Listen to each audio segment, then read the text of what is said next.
Each day of a child's imagination is a single page in the story of a child's life.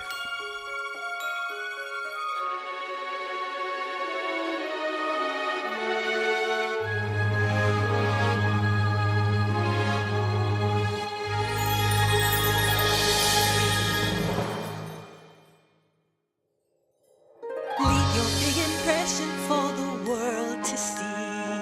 Imagine all the fun growing up can be.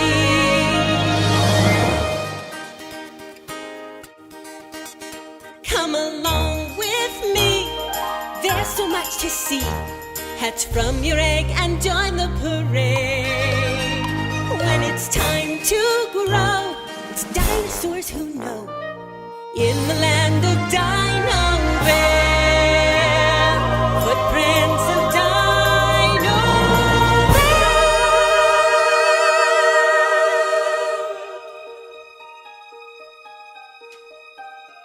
What inspired me to create Footprints of Dinoville was watching my son walk for the first time. One of the whole purposes of the book is not to be afraid of growing up. So in the story, there's no such thing as a dinosaur. Maurice enters the story in his eggshell.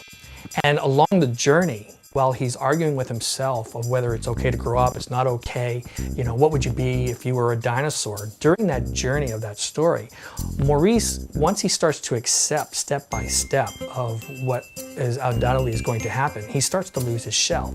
So at the end of the story, Maurice is now in his dinosaur outfit. He no longer has a shell. And Captain Shipwrecks welcomes him. He says, "Welcome to Dinoville. Are you lost?" And little Maurice says, "No, I know who I am." He lost his shell. He is now comfortable in his skin. He knows who he is. And now he can start the journey of growing up. Most stories have a sense of happily ever after, but that's not always the case in real life.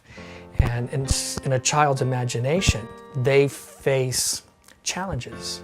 That is the true sense of Footprints of Dinoville. It's not happily ever after, you know, like some of the great fairy tales, but it's when the dream ends, the imagination begins, and who knows what it's filled with. But that's the beauty of life, right? It's the journey that we take as individuals.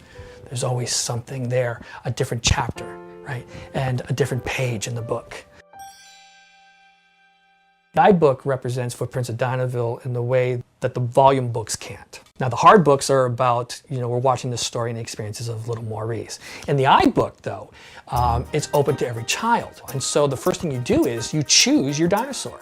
And you walk along the same storylines that Maurice did, but you're doing it now as you.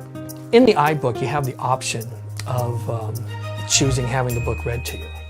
And so I have a wonderful talent that is going to be reading the stories to the children. Christopher Gaze has a wonderful tone for this, and you can hear that in his punctuation, you know, perfectly with the story narratives of how the user would be feeling at that time. Little Maurice lives in a big world that he believes revolves around his 6 1/4 inch feet. Every adventurous day leaves an impression that reminds him that he is growing up. So every night at bedtime, he enjoys the warmth of his blanket as he journeys into the pages of impressionable play and his own imaginative story. I love the classics. I love the classic Disney stories that were told by the 9 old men. I was very fortunate at a very young age to get to know some of the animation greats. I met Lord Kimball. He invited me into this world of his. And this world was full of Disney greats. A lot of what I do today is drawn from the old grandfathers of the time, you know, like Don Bluth and Walter Lantz. These are my mentors. These are the guys that I learned from. These are the guys I've actually sat down with and had a conversation with and was able to sketch with them. I love to draw with my children. My kids will come in to my studio and they'll sit, and it's just as much as their studio as it is mine, and they'll draw and paint these ideas, and they'll converse and talk to each other, and they're talking stories. And I can just sit here and listen and take that in and say, yes, you know, that is the window of a child's mind. You know, it's right there in front of you.